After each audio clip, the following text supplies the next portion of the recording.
আজকের ভিডিওতে সবাইকে স্বাগতম জানাচ্ছি। আমরা আজকে চলে এসেছি চচ্চড়ি করতে। এখানে পুঁই শাক আর আলু ছোটো ছোটো করে কেটে নিয়েছি আর ছোটো মাছ দিয়ে চচ্চড়ি করার চেষ্টা করব। আজকের চচ্চড়িটা একটু ব্যতিক্রমী। এখানে দেখতে পাচ্ছেন যে আমাদের ছোটো মাছ ওয়াশ করে রাখা আছে, মাছের পরিমাণ একটু বেশি হয়ে গেছে। এখানে পেঁয়াজ, আলু আর পুঁই শাক অল্প পরিমাণ, মাছটাই বেশি। আমরা চচ্চড়ি করার চেষ্টা করছি। হলুদ, ধনে গুঁড়া, জিরা, প্রয়োজন মতো তেল, লবণ দিয়ে নিয়েছি।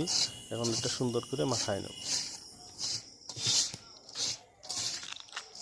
আপনারা এখানে দেখতে পাচ্ছেন যে আমাদের তরকারিটা কিন্তু সুন্দর করে মাখানো চলছে। এইগুলো সুন্দর করে মাখানোর পর এর মধ্যে আমরা মাছগুলো দিয়ে দেব। আমাদের তরকারিটা মাখানো হয়ে গেছে। এখন যে ওয়াশ করে রাখা ছোটো মাছ ছিল সেগুলো দিয়ে দিলাম। এইগুলো কিন্তু বিলের মাছ, বিলের টাটকা মাছ, আমাদেরই ধরা।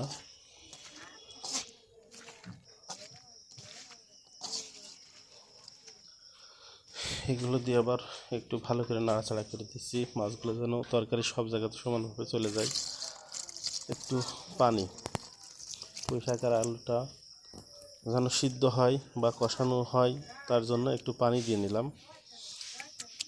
এটা রান্না করার তেমন কোনো ঝামেলা নেই। এখন শুধু জাল দিলেই হয়ে যাবে, নাড়াচাড়াও করার দরকার নেই, কারণ নাড়াচাড়া করলে ছোটো মাছ একেবারে গুঁড়ো গুঁড়ো হয়ে যাবে। ঢেকে রাখলাম, সিদ্ধটা যেন দ্রুত হয় এবং সুন্দর হয়। আপনারা দেখতে পাচ্ছেন এখানে আমাদের কিন্তু বলক উঠে গিয়েছে।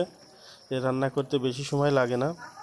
দেখেন আমাদের রান্না প্রায় শেষ পর্যায়ে চলে এসেছে। রান্নার ঘ্রাণও সেই বেরোচ্ছে। আমাদের চচ্চড়ি কমপ্লিট। সবাইকে ধন্যবাদ।